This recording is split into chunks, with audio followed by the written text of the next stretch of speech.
Hello and welcome to True Crime Rocket Science, the most trusted voice in true crime. July 8th, 2018 was a Sunday 2 years ago today. It didn't start off well. Watts texted his wife at 05:15, that's his time, in response to questions about not calling her or answering calls the night before. As we saw in the previous episode, he was with Kessinger at the Orchard Mall watching Jurassic World Fallen Kingdom. It's quite an ironic title given what happened to the Watts family. Watts' excuse was that he fell asleep. In reality, of course, he was falling in love. Or was he? Did Chris Watts know how to love? Before we continue with this episode, if you haven't subscribed yet to the series, please do. Like, share, leave a comment. Please do share across your networks. And let's get started. So for July 8th, we do actually have a handful of images on Shanann Watts' Facebook page. There are about 4 images. The first one is about a product called Sneak Peek Early Gender Prediction DNA Test. And Shanann asks, has anyone used this particular test? And there are a couple of responses from some of her friends. One saying that I did it at 9 weeks and it was right. So Shanann's already sort of seems to be wondering about that. Maybe she wants to sort of figure out the gender so that she could let Chris Watts know, kind of let him know early, kind of get his attention. Maybe she's thinking, is he concerned there's going to be another girl or something like that? I don't know if that's where her thinking is going. Another picture that she posted on Facebook is one of her nails, taken of her left hand with a wedding ring. It's quite a big wedding ring. On July 8th, she writes on that particular post, yesterday my girl, my dung doe, hooked me up at L'Amour Nails, and I guess that, and Spa in Fayetteville. I guess that may be a Chinese or Korean person. Something tells me it's not Korean, just because I've lived in Korea and I don't recognize that kind of name, although it's somewhat similar. You guys can probably correct me if I'm right, but seems to be an Asian person. I hope I'm not being insensitive. I'm just not sure either way. But I would guess it might be Chinese. Could it be Japanese? I don't know. But obviously a friend of Shanann's, and she hooked her up at Nail and Spa in Fayetteville. She says, been going to her for 9 years and I've sure missed what amazing work she does. I want to move her to Colorado. Bella loves the mood changing cat eye nail color. Now, I'm probably going to get a lot of flack for saying this, but there's a obvious link in our society today. I'm talking about our consumer society, our society of social media, our society that is focused on selfies and appearances, that is absolutely linked to narcissism. And not necessarily bad narcissism or good narcissism, just that it is narcissistic to care about your appearance. You're saying, well, I love myself or I care about myself, and there's a level of that that's normal and healthy, and there's a level of that that's not. But what I want to sort of address here just is this thing of wanting to move this woman to Colorado. But she's obviously joking, but what I just want to address is that aspect. And if we compare that to Chris Watts, it is kind of similar in that he's sort of going down the narcissistic tangent in terms of his appearance. Of course, it's in the it's with the purpose of attracting Nicole Kessinger's attention and holding her attention and maintaining that relationship. So they're completely different in this case. This is Shanann showing people on Facebook her nails and I guess a wedding ring. I don't think she's doing it really for her husband. I think she's doing it for herself and to sort of I'm not sure, show her friends. Maybe she's doing it for herself as well. But I want to compare that to Chris Watts' narcissism, which is directed at a particular person. And obviously he feels it himself. He feels, wow, I like who I am when I'm like this, when I'm with this person. But there's absolutely no social media from Chris Watts. Of course, if he did take photos of himself with Kessinger or whatever, that wouldn't really work. But I'm just saying it's a totally different kind of narcissism, if you want to use that word. People have spoken a lot about narcissism, but in a very narrow way, and a way that I think has got nothing to do with true crime. If you want to talk about narcissism in terms of this case, it's going to make you quite uncomfortable. It's going to start bumping against your own narcissism. Now, taking the narcissism narrative a little bit further, if you look at the image Shanann took of Chris Watts' father, there he is, in a, I think they call it a wife beater, and he's digging a ditch, and obviously trying to make sure that the drainage, because they've been having quite a lot of rain, that the drainage flows, past their house and all that kind of thing. But, you don't even see Ronnie kind of acknowledging Shanann. He doesn't look at her, he doesn't smile. He's just digging a hole, and he's got a thrive patch on his shoulder. And one wonders whether, like Chris Watts, whether he liked being photographed, whether he liked being kind of a prop. The impression I get is that he didn't. And that is, you can kind of see that in the fact that he's not actually looking at Shanann and smiling. And what could be a less glamorous image than like a guy sort of digging a hole in dirt, right? Compare that to the fingernails and the ring. Also, bear in mind that ring is the ring that was removed from her hand, probably shortly after she died. It was taken off her finger, and it was the subject that Chris Watts and Kessinger spoke about, where Watts said, almost using the ring as a kind of postscript, as a kind of message, saying, well, I've left the ring behind, and that is my way of saying, without actually speaking, that I've left you, and by the way, do whatever you want with the ring. And that's exactly what Watts did want to do. He needed money. I think that ring was a desperate attempt to quickly make a quick buck. And Kessinger, I think, was quite dismissive of it, in terms of it was kind of to her advantage that Shanann had left. Obviously, we're jumping now forward in time. And she said, well, pawn it. And Watts was sort of like, well, that's exactly what I'm going to do. But that was before it sunk in that something really bad has happened here. So if we go back to the timeline, at 05:15, Watts offered an excuse for not calling Shanann the night before. These were his exact words. He said, I'm sorry, Boo, I fell asleep as soon as I got home. That heat killed me yesterday. I love you so much, and then like 3 exclamation marks. So yeah, you can actually see just what a two-faced Watts is.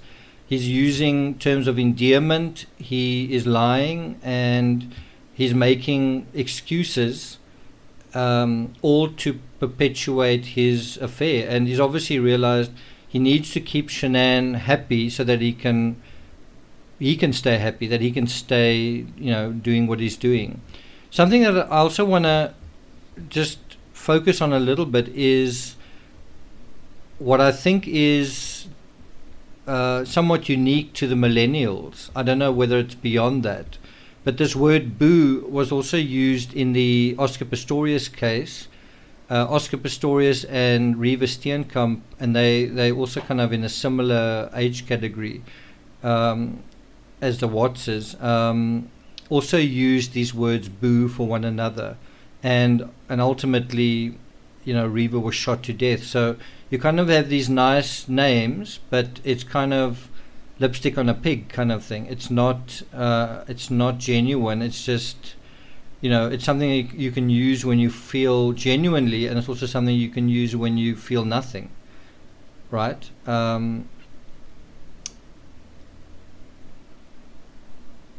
It's also interesting that he says, the heat killed me yesterday. It's an ironic expression, and it's interesting that he's thinking in those terms, that he's saying to Shanann the words, the heat killed me yesterday. If you just think of those words on their own, the heat killed me yesterday, do you think that's actually happening to him? I mean, not literally heat killing him, but his conscience sort of eating at him, the heat, the pressure, the tension of what he's actually doing. Because he's an introvert, he's not used to doing what he's doing. And when he says, I love you so much, that is to soothe her, to calm her down, to reassure her, and maybe at the same time he sort of realized when he's with Kissinger what saying I love you means, what that does to her, how that sort of softens her, how much that's needed to be said, or something like that. The fact of the matter is, he's not sorry. He didn't fall asleep. It had nothing to do with the heat, and he doesn't love Shanann. So all of that just isn't true. Around about the same time that Watts sort of responded, so we don't really see Shanann's response there, if there was one, but Watts called Shanann and held a 6-minute conversation. And so obviously in that conversation he's explaining, he's obviously had a little bit of time to think about what he's going to say, and now he's going to explain himself. And probably he's going to say a lot of what was in that text anyway. And then there's nothing for the rest of the day. At 4:45, Shanann calls Watts and they have a 22-minute conversation.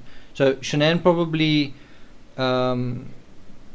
was stewing and just upset about everything. So sometime in that day she'd gone to have her nails done. She's probably like, if this, I don't want to be dealing with this, I'm going to do something, I'm going to treat myself. My husband's treating me badly, I'm going to treat myself to something. And so she goes to a spa.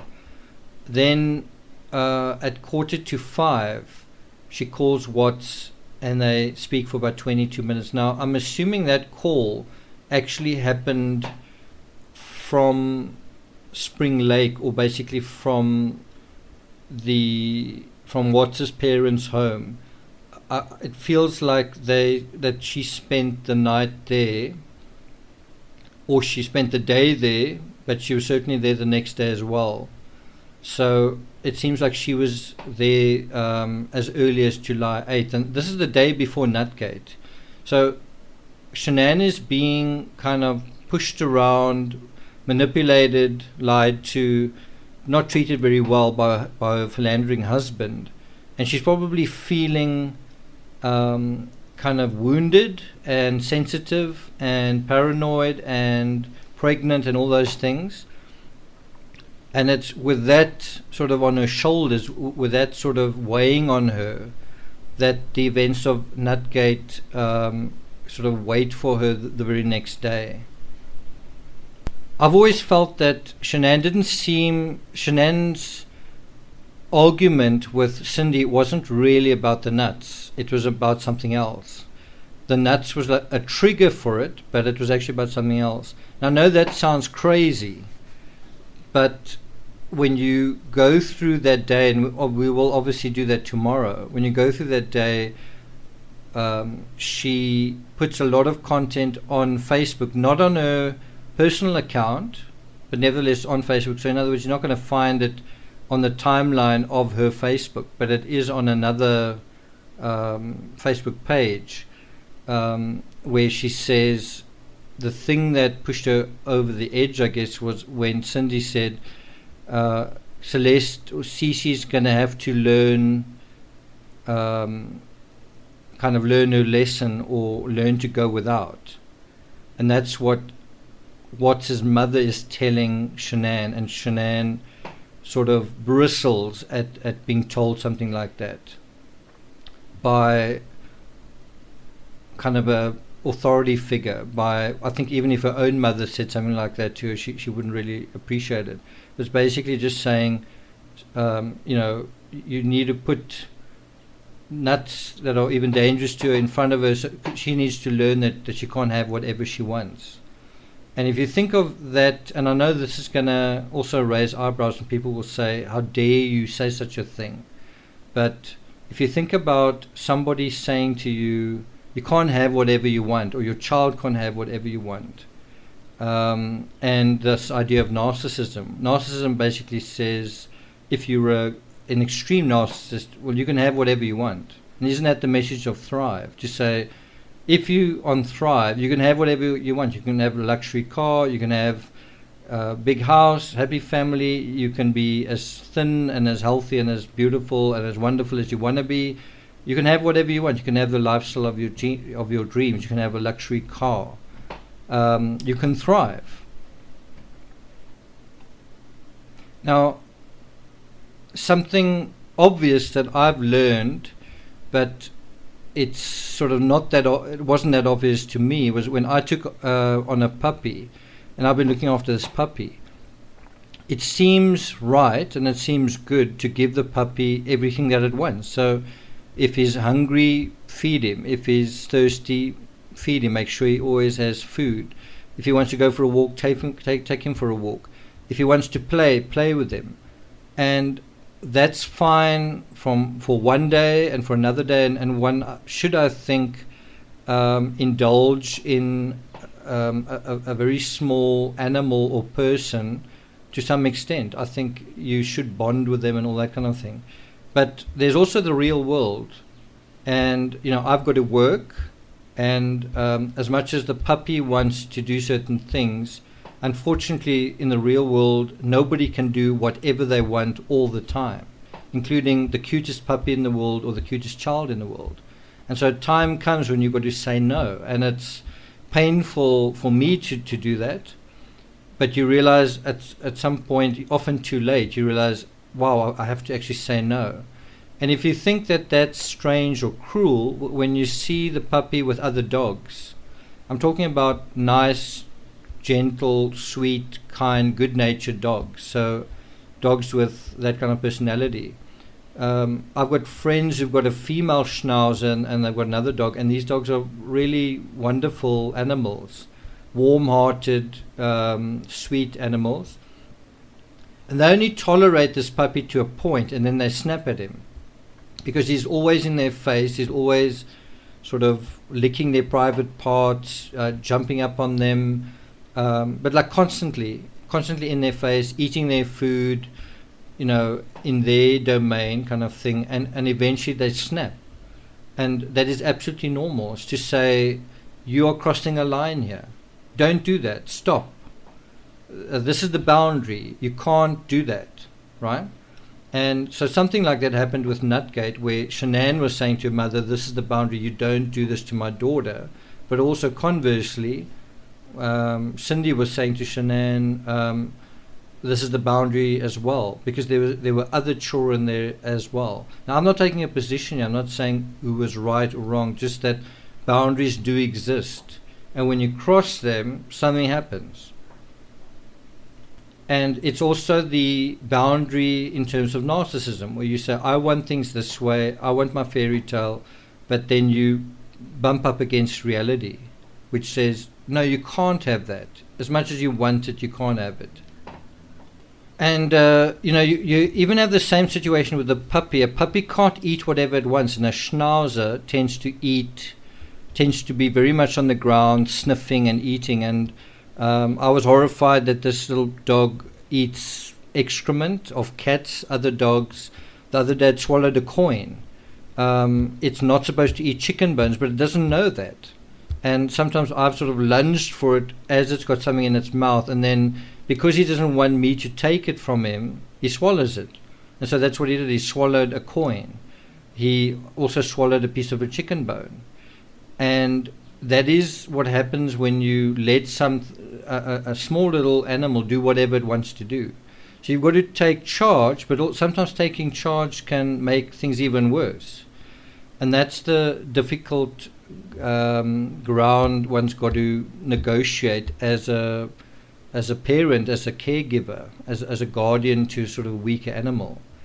And so I just sort of wonder whether Shanann sort of getting really upset over Nutgate wasn't like me getting upset about the dog having something in its mouth, lunging for it, and then him swallowing it. So in a way, almost perpetuating the original problem, right? And I guess the original problem in my case is there shouldn't be coins lying on the ground. I don't know how he got hold of them, but the other day I found him with another coin on the ground, this time a smaller one, a 10-cent piece. That's my responsibility. I've got to make sure that he doesn't eat those things. And ultimately, if something happens, I'm going to have to take him into surgery. But if he's playing and, he's in somebody else's house, and maybe I've taken him to someone else's house, and the coin's on the ground there, is that their fault? If I've taken the puppy there, is that their fault if coins are lying around and he's eating something? Just a question, I don't know, something to maybe ponder. I did one day bring him home from, I'd left him at friends of mine for a couple of hours so that I could work, and that night he vomited up something that looked really, really meaty. And I don't know where he got hold of that, but that's also not their responsibility. It's my responsibility because I left him there, I think. So if we come back to the merits of this timeline, we don't know what Shanann's answer was to his text about that he fell asleep, or whether she answered at all. Watts was prompted to call Shanann shortly afterwards, nevertheless.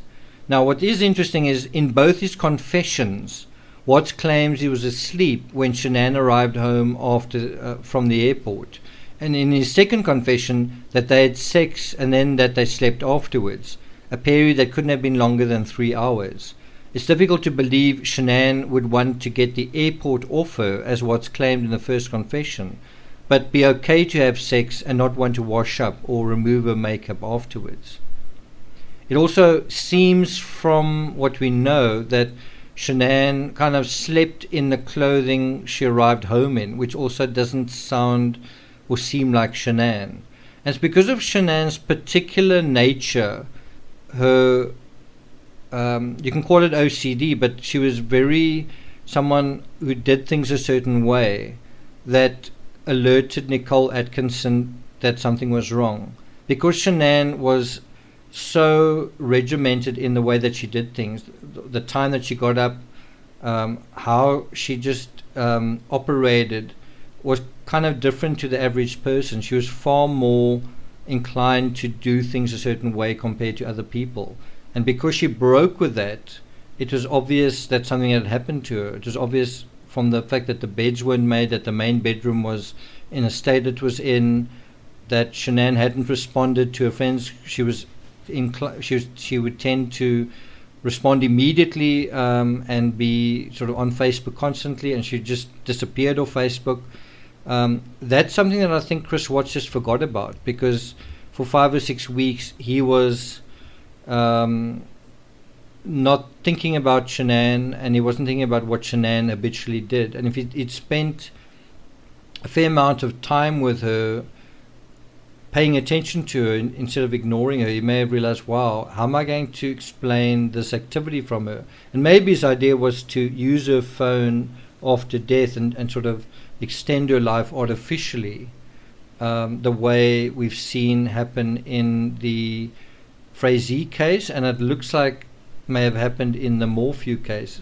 And also there seems to be some kind of attempt like that in the Laurie Vallow case with Tylee's phone. In sum, we can say on the day before Nutgate, Shanann was not happy with her husband. At 16:44, she called him and spoke for 22 minutes, her longest conversation with him thus far in terms of the phone data review that we've looked at. On Sunday night, like all the other nights in July, Watt slept at his mistress's home.